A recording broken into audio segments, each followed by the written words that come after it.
Jó estét kívánok, szervusztok! Szeretettel köszöntünk titeket az Akadémia soron következő előadásán, és nagy tisztelettel engedjétek meg, hogy bemutassam Gottfried Köfner urat, az ENSZ menekültügyi főbiztosságának regionális szakértőjét, valamint Fleck Gábor tanár urat, aki migráció kutatásban, kisebbségkutatás, szociológiai kutatások hallgatott szakértő, és azt vállalta, hogy moderálja ezt a mai előadást.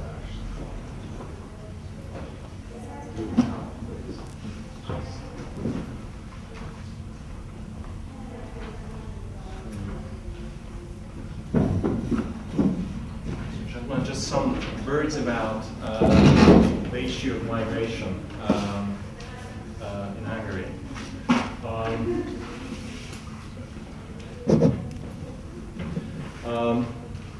As you might know, migration is a very hot issue here in Europe and also everywhere in the world. What was shocking for me is a new data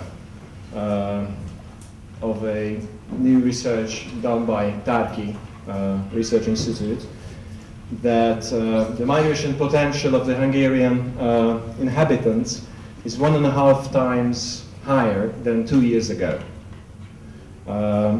which is very high. Almost 20% of the Hungarian population wants to migrate now from Hungary. And there are some groups have higher migration potential, higher or more serious migration intentions.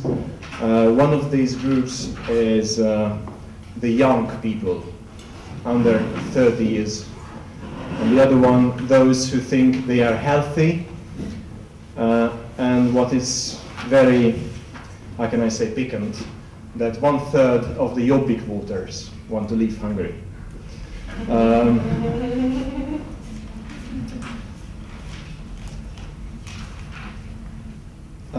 Never, ever in Hungary was the migration intention as high as it is nowadays.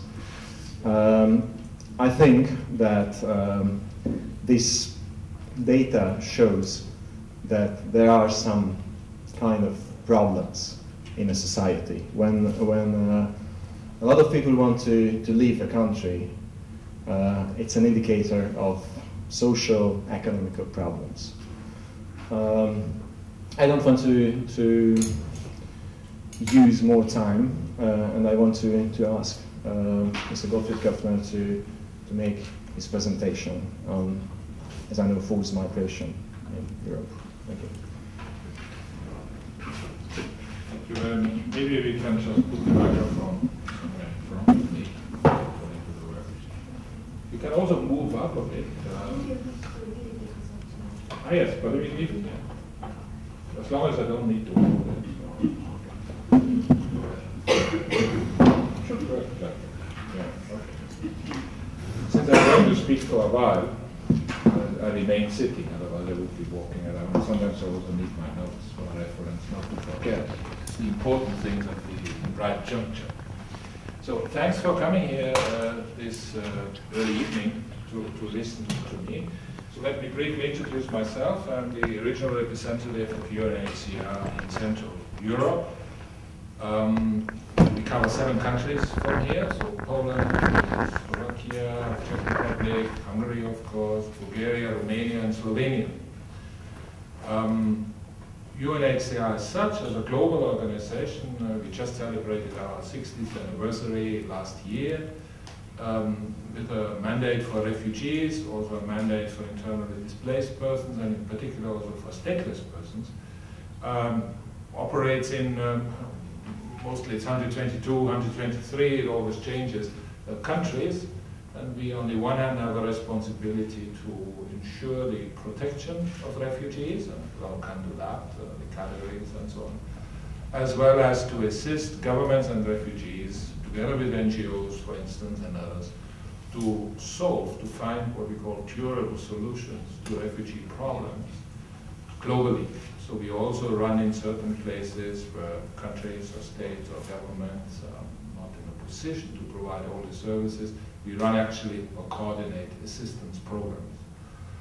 In a larger context, very often in coordination with other UN agencies, so it's not one agency, we coordinate issues on refugees, but as I will explain in a moment, there's other forms of displacement where also other players have a more important role, and it's never one who can do everything, particularly in connection with assistance programs or emergency situations, emergency responses. Now, talking about forced migration, we could talk about the global phenomenon, at least for the whole evening, but we want to come back to Europe and Hungary as well. But allow me to give you at least some general remarks, and for the sake of the context, I would say.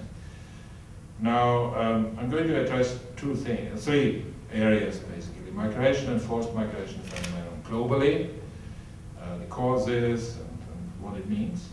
Then Europe, how is Europe affected, how is Europe dealing with it, and what are the tools in Europe to deal with forced migration, with refugees in particular, and what are the challenges of it. And then, of course, Hungary as part of the EU and the European setup, where we have some realities and some challenges as well, which has published a report on it, which some of you may have seen or heard about recently. Now, globally, if you look at the global situation, you talk today about a world population of 7 billion people. The growing tendency still, until the middle of this century, the anthropologists say, that it's going to be stabilized at 9 billion or so. According to UN estimates, there's about 200 million people who live outside the country where they were born, so being called migrants in one form or the other. Now, that is actually not 200 million is a lot of people, but in comparison to 7 billion, it's not that large. At the same time, tendency also growing in a globalized world, in a globalized economy, in a globalized information context, and I think we should realize that that has an impact also on what is happening in various parts of the world. And you have been observing only last year in North Africa, we have never had a situation that information was that globally available about situations, about human rights, about differences in human rights, in realities, and about that life is not necessarily a given as bad as it may be, but there's opportunities for change, or there's change can take place. It's something that can happen, and so can migration happen. So I think migration decisions, quasi-voluntary ones, to leave your own country for better lives somewhere, which is also sometimes a question how voluntary it is, because the context can be very compelling, even if it's an economic, social context. And maybe we don't talk yet about forced migrations, but still, it can be a very problematic situation, and it's not an easy decision, I think, for anybody. We should not forget that people don't leave their country that easily. It's also these opinion polls are very interesting, because sometimes people, particularly young people or a certain age group, you ask them whether they would, if they had the opportunity, leave the country. And many say yes, yes, yes, but that is still different from actually taking the decision and leaving and going. Because there's a lot of uncertainties, and there's anyone who migrated in history at all, and it's hundreds of millions of people over the last 100 years for sure, they have their lives always changed, even those who migrated for economic reasons. In the end, it changes everything, because things are different, and it's not an easy decision. Now, forced migration, we have various situations, I think, to take into account. In contrast to normal migration, forced migration is mostly characterized, I mean, experts always talk about push and pull effects, so they are more driven by push effects. But forced migrations, we also talk about different causes. I mean, you have situations where, and that's the classical situation we are talking about, situations of persecution where individuals or groups of people maybe are being persecuted by state authorities for their political opinion, for their race, for their ethnic group, for their religious beliefs, or because they belong to a particular social group. I mean, you had historically in your area here, you had the situation when social classes were totally ostracized and persecuted decades ago. You can have all sorts of, you have also for sexual tendencies or attitudes, people are persecuted in some parts of the world. But sometimes simply for what they say, what opinions they hold, what political group they belong to.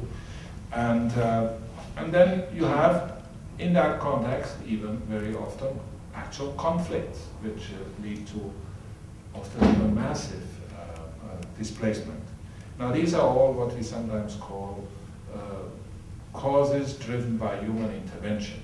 So it's not external factors that do it, it's humans who do something to others and drive them out, even if they drive them out like we had in former Yugoslavia through ethnic cleansing, a certain group being asked to leave within a certain time their homes and say you have so and so long. And it very often happens also as a consequence of war. At the end of war, that you have this ethnic, or part of the war, ethnic cleansing. You have the same thing in Sri Lanka with various groups. For example, Muslims from the north were kicked out by the Tamils. Same pattern like in Yugoslavia. And you all know the history of Europe, what happened during and after the wars, or during regime changes. So these are typical situations that we have quite massive movements there. So what is the reality today globally? Globally, we are talking about some 11 million plus, if we include the Palestinian refugees, who have been protracted long-term refugee situation since 1948, as you know. Then we come to 50 million refugees globally. Refugees are people who have actually crossed the border, who have left their home country and are in another country than it should be for the reasons I mentioned before. But you have today many more people who, and that is a typical situation in the post-Cold War history, I would say. We have less international wars, but more internal conflicts. So we actually have more internally displaced persons. Now they're in a similar predicament, but there's legally an essential difference. The people may even leave or run away from the same conflict, the same situation, but within their own country. They don't leave their own country, or they cannot leave their own country, or they can find a solution within their country, because maybe they are just not welcome in certain parts of the country, or there's an ongoing conflict and different parts of countries are controlled by different parties, etc.